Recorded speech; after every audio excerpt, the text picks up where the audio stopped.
Good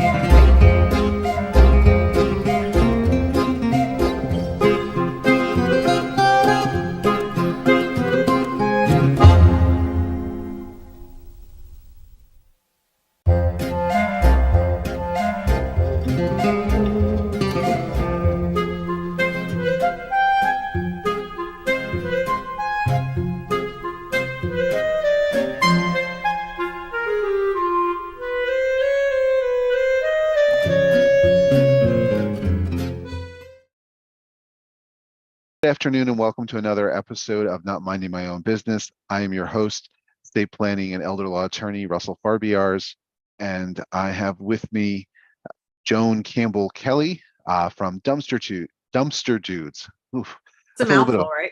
It is a mouthful. But welcome to the show, Joan. Thank you so much for having me. I appreciate it so much, Russ. Wonderful. So Joan, why don't you tell our listeners a little bit about Dumpster Dudez and what you guys do in the community? Well, we service non-hazardous commercial and residential customers. We have 10, 15, 20, and 25 yard containers that take away non-hazardous waste. It could be a homeowner cleaning out a garage, doing a new bathroom, doing a new kitchen. It could be the contractor working at that residence, or it could be straight commercial work such as brokers. Okay. So do you just provide the container, or do you also come into a home and sort of empty out things that need to be emptied out? We supply the container. However, when customers ask, we do have really good references for clean out crews. They're becoming more prevalent, especially with the real estate market shifting a little bit. People are realizing that maybe this spring they're not going to be moving as fast in terms of acquisitions. So they're more likely to do a clean out, to do a new kitchen, to do a new bathroom, and increase the value on the residence that they own. Very nice, very nice. And how long has Dumpster Dudez been around? Dustin started the company in 2015. He initially ran it as an additional job, running a private business on his own. And slowly, when he realized how much better he was doing on his own, he migrated to doing just that. And so Dumpster Dudez was born. He started with 1 truck and 10 containers. We now run 3 drivers. I have 150 containers here in Berks County. But we also have other locations in Allentown, Mainline, Lancaster, Lebanon, and Allentown. And that's here in Pennsylvania. Outside of Pennsylvania, we also operate in Tennessee, Arkansas, Utah, and Ohio. Wow. Yeah. How did you get to some of those, Western states? It's funny you should ask. We had initially thought, when franchising came about several years ago, and it was an option for Dustin to grow the business that way, several things came to mind. One is, how do you protect the business model? We want to be the same here in Berks County as we are everywhere else. And although it's an easy model to follow, you want the drivers to look very professional, behave very professionally. These people are trusting you, at their homes. Fortunately, when the idea of franchising came up, they were just going to be doing the geographically close states, Ohio, New Jersey, Connecticut, etc. However, the phone calls for franchising and the interest in franchising came from far away. So they decided, let's just open it up to all 50 states. And that's when things blew up pretty quickly. We also we have 9 locations now, but presently we've got another 4 coming on board very quickly. We're going into other states as we speak, southern states. Wow, that is interesting because it's a diverse geographically. You go from the Northeast to, you said, Utah and Texas, and those are much different markets. Does the model work work well in those markets as it does at Berks?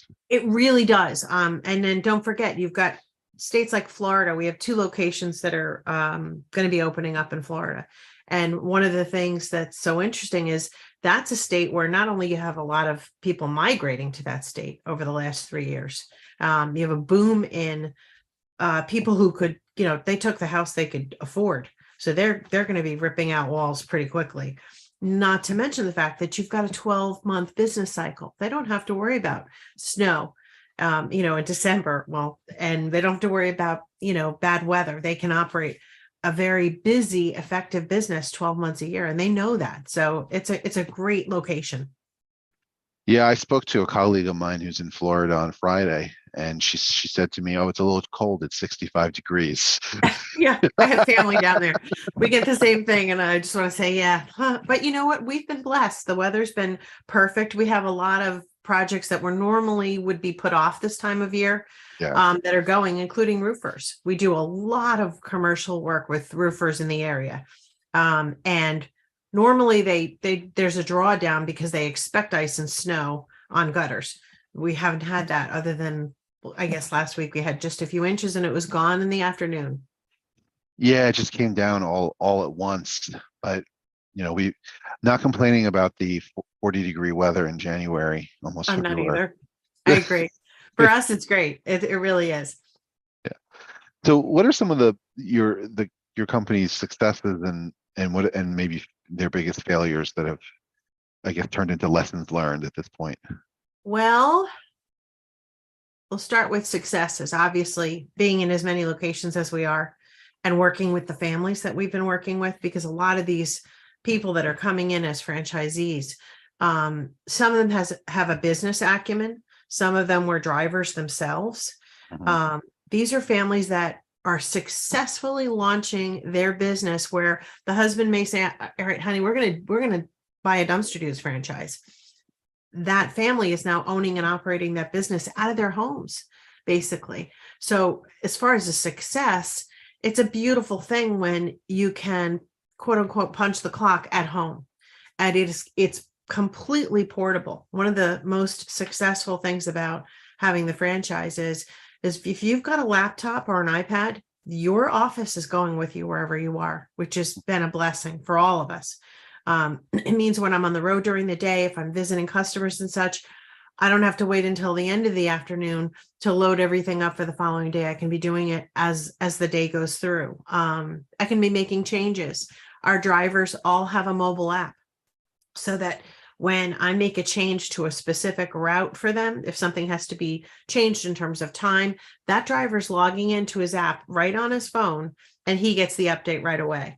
So that's definitely been a success. We love our software too. It's fantastic. Failures, I gotta say, knock wood.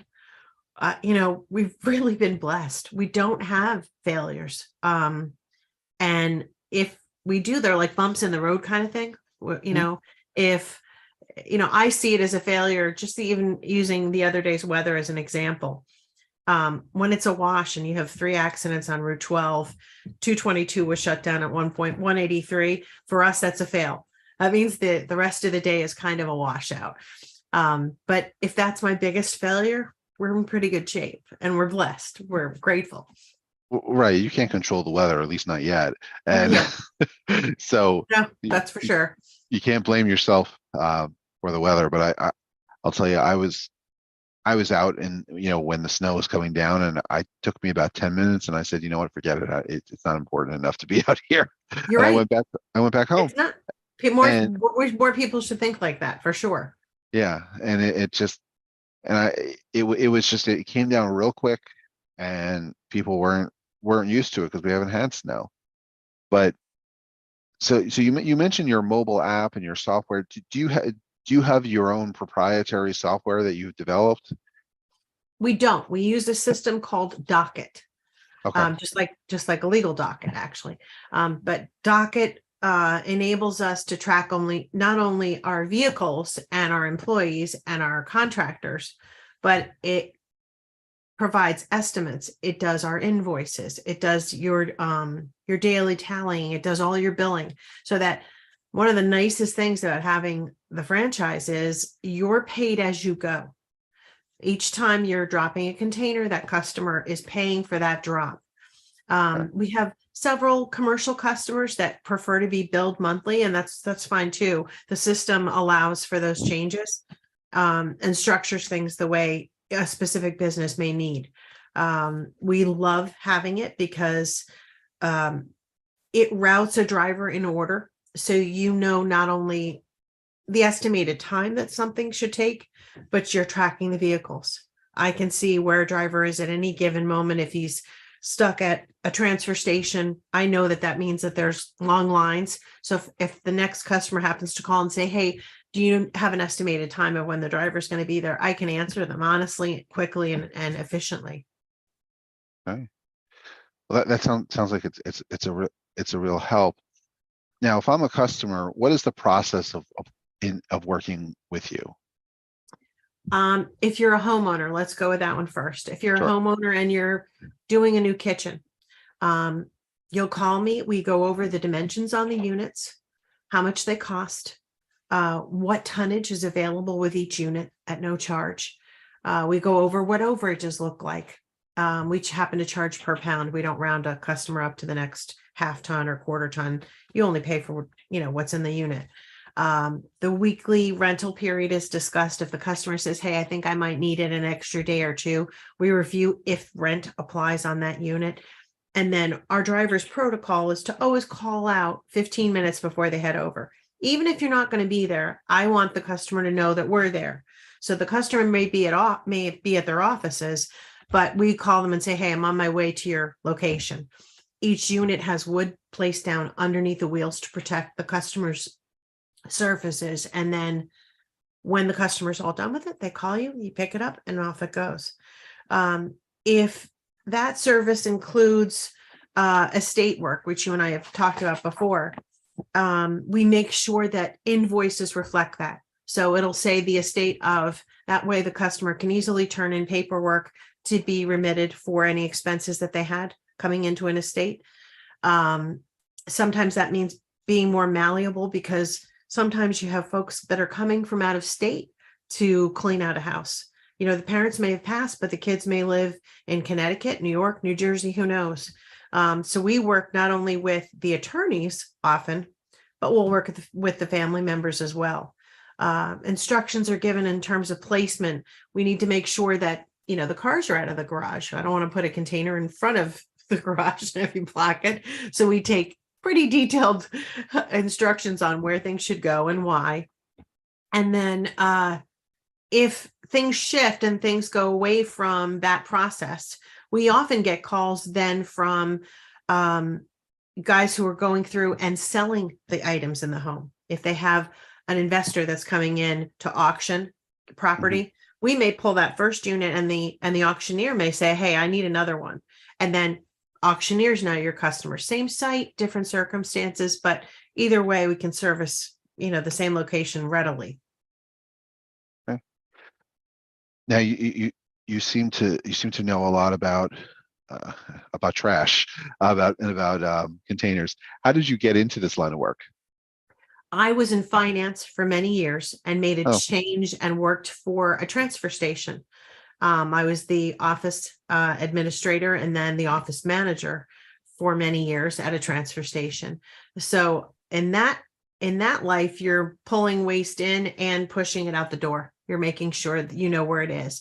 That afforded me the ability to understand the best locations that provide service to companies like mine to get in and out quickly, priced effectively.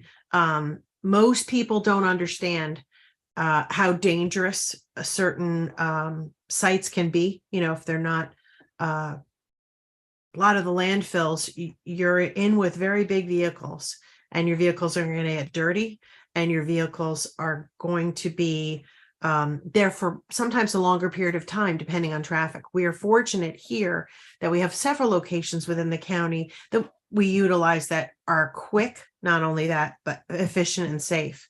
And that's better for us because it keeps wheels rolling, obviously.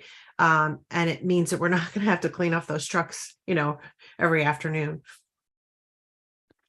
Yeah, I guess you don't think about how dirty that they can get, sitting Well, at the train. landfills are scary places. They really are. If you're in a pit, if you're in a dump truck or you're in a tractor trailer, it's one thing. But for a lot of, for families that show up, people who show up in their personal vehicles, landfill is not the place for that personal vehicle. You want to rely on the transfer stations for that.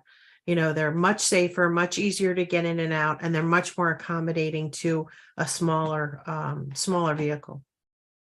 Well, tell me, what is the difference between a transfer station and the landfill itself? Transfer station, the key word is transfer. You have waste, excuse me, you have waste coming into that transfer station that will eventually be loaded on tractor trailers and they go to the landfills. Okay. When you're going directly to the landfill, you're in that environment where you're around big vehicles. You're around an environment where everything is going into, a massive pile that is then covered, with a cover every single day. But there's a lot of motion.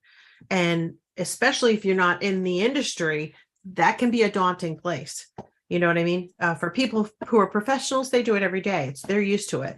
But it's our preference to utilize the transfer stations locally because you're in and out quickly. And like I said, they're safe, they're clean, and they're extremely reliable.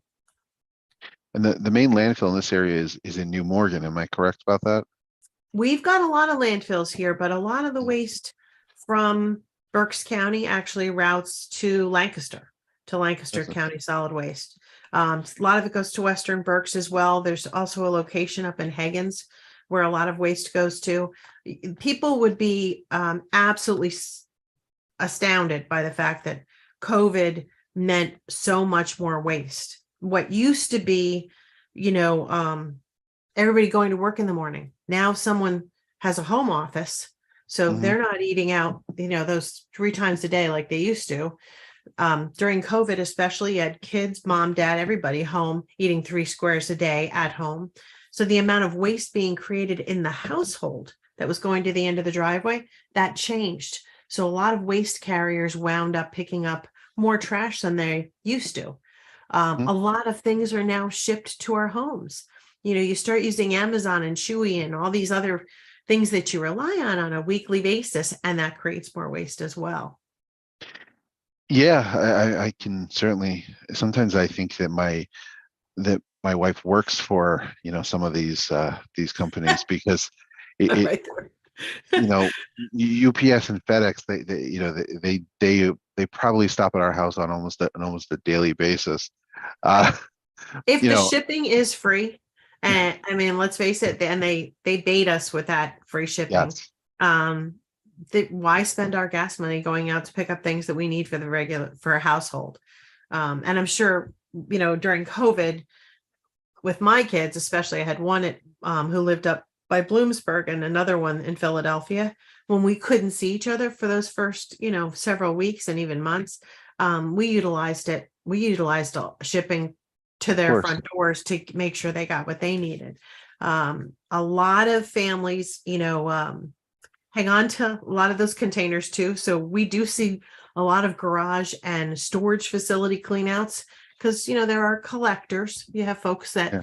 like to have a lot of something or another, and we deal with a lot of those as well. Sometimes they are just collectors. Sometimes we have clean hoarding or maybe not so clean hoarding. All of Mm. those customers are served the same way. They for various reasons, you may just need additional containers at a specific site, but we deal with all of that as well. Yeah. A lot of, and you probably also deal with a lot of people who think they're collectors, but what they're collecting is not necessarily Mhm. of the same value that they would think. What is the most interesting thing that you've ever collected?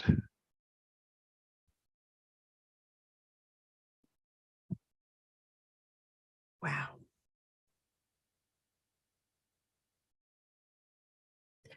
I think it's not the thing, it's how many of the things is that comes to mind.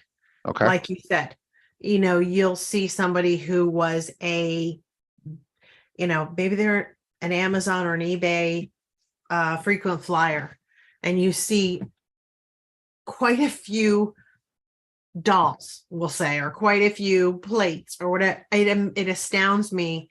The frequent flyers that we're talking about, Mhm. some of them have 10 million of the same item, and you're like, wow, that was costly. And now they're paying to dispose of it. So you do see that.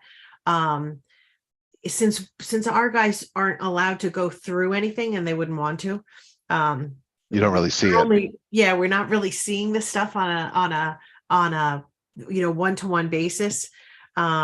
We have had people call to say, hey, I threw this away by mistake. Oh, Can you not pick up my dumpster? In fact, it happened just last week.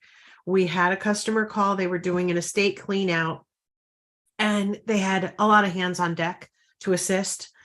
And they called to say, please don't pick up the dumpster tomorrow. We have to start going through it, because they had thrown away a family Bible and a dictionary that meant the world to them.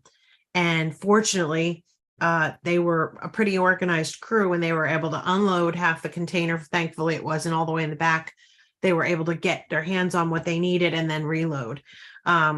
Fortunately, that only happens once in a while. Sometimes it's too late that, they remember it days later, and that item may be long gone. But in this family's case, we were very relieved that they found exactly what they needed. well, good, good. Well, Joan, what do you like to do in your free time when you're not working? I have 2 sons and 2 stepkids, and I adore them. I'd like to be able to travel more now that the weather stayed as nice as it is. We spend time with our kids frequently. We like being able to go to Philly to visit our one son, and then our other son just moved to Valley Kenwood, so we're spending a lot more time there as well. But really, now that the weather's doing what it's doing, if we can get outside, get fresh air, and keep rolling, I'm so happy to do that. That's my big thing. And we have a puppy coming in our future, so Oh, I'm hopeful that will keep us very busy too. We haven't had a family dog in a long time, but we think it's time now that the last kid's out the door. We've got to have another baby in the house. what kind of dog? I think we're going for a black lab. Oh, That's where I think we're going to wind up. I've had in the past. I've also had beagles, and I'm hopeful that that's what we wind up with. We'll have to see. I'll be happy with anything, to be honest, but that's about it. dog. I'm a big dog lover, so anytime anyone wants to talk about a dog, I'm willing to do it all day Do you have long. dogs? Do you have dogs now? I have one. We have a miniature schnauzer. He's about 13 years old, so he's he's slowing down, but we keep him comfortable. If You he's know. eating well and he's exercising, they last a lot longer than, the books Mhm. tell you they do. You just have to, treat them just like a family member, Oh, we do. He has healthcare and everything. Oh, that's awesome. I I like mean, hearing private paid healthcare, but Hey, we got to do it, right? They're part yeah, of the family. They are. he's diabetic, and so I get, usually it's me, but I give him his shot twice a day, and he's at the point where he's so used to it that he doesn't even react to it anymore. Like there's. That's awesome. And he knows you're being gentle. I mean, that's Mhm. half the battle. Dustin, our president, has Yeah. 3 dogs. I believe I forget the name of the English bulldogs. They're beautiful, absolutely beautiful. And I don't know how he does it, because it's like having a bunch of kids when you go home. He's got a full day at the office, and then he's got another full day running around with them. But they're absolutely beautiful. He's great with them. One of them is a special needs dog, and he's wonderful with them. He really is. I don't know. I love seeing the soft side of everybody and what we do. But one of our franchisees, who also is a part owner to the franchise part of the business, they just had their 3rd child this week. Jesse was born last week, this past week, and it's wonderful because, like we can manage our business time and our family time Right. beautifully. There's like such a nice balance. And that doesn't mean our customers If they don't need us, if they need us rather on the weekend, they can still get me. You can call me on a Saturday or a Sunday. You can call me in the evenings, because oftentimes you've got customers where, they might come off of a job site and realize at 4 o'clock or 5 o'clock in the afternoon that they need you tomorrow morning by 7 o'clock. I want them to know they can feel we're families too. Call me. Doesn't matter if we're in the middle of dinner and I can't grab the phone at that moment. I'm going to call you back 15 minutes later and we'll get you taken care of. So it enables a really nice family balance. And that's for not just for us, but for anybody coming into Dumpster Right. Dudez. It's important that they know it's not only portable, but it's you can acclimate it to whatever your schedule is. Yeah, that makes perfect sense. Now, Joan, what is something about your industry that the average person wouldn't be aware of? Placement of containers. People will say, can you put it on my front lawn 3 feet from my front door? And number one, you may have gas lines, you may have plumbing lines, you may have a French drain, you may have sewer pipes. All of those things matter. It's not enough for a customer to just say, I don't care if you leave ruts in my front yard. It's important that I have the township's permission to even cross a sidewalk, or that I'm monitoring what's underneath. You don't know, somebody's septic system could be underneath. So for us, we really need to dial it, roll it back, explain to someone, you may not understand what the vulnerabilities of your front yard are, and my ability to get there, in terms of placing equipment. And we try to be as helpful as we can. We always, if we can do something for a customer, we'll do it. If it means it's in a safe spot where we're not going to get stuck and things aren't going to be,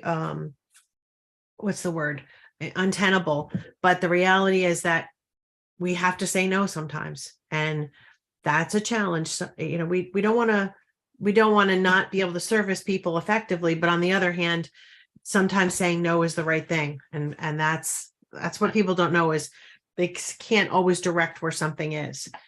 Otherwise, we're generally amenable to wherever the township or the municipality allows for placement. Yeah, I know what you mean. A lot of times I have to say to clients, you need me to tell you what you need to hear, not what you want to hear. Mm-hmm. And it's tough though. Yeah. Sometimes, you need to be able to deliver that message in a way that they understand. You're not just protecting the company. It's not about us. I need to protect your property. And, people think of, because they own the land, that they can park something wherever they want. They need to understand, I can't be responsible for damage to something so important like your septic, your gas, whatever, your water lines. And we don't know sometimes where that is. Sometimes that's not exactly, you hope for markings, on sidewalks and stuff, but we don't know. We can't trust that those markings are going to be there. So sometimes we have to say no. It's pretty rare, but you do need to dial it back and just explain to them why you're trying to protect their property. And they're 99 times out of 100, they're amenable to it. They get it. Once you walk them through why it is that you can't put that thing at the front door, they understand. Yeah. Well, thank you so much, Joan, for being here on Not Minding My Own Business. If any of our listeners are looking to get in touch with you or with Dumpster Dudez, what's the best way to do that? They can either call me. Should I say my phone number? I don't know if we're allowed. I'm at 610-207-6963. They can email me, joan@dumpsterdudez.com. That's dudes with a Z.com. Or they can head to the website, which is dumpsterdudez.com. All right. Well, thank you so much, Joan. It's been a real pleasure having you here on Not Minding My Own Business. Thank you too, Russ. Enjoy the rest of the week. I appreciate your time.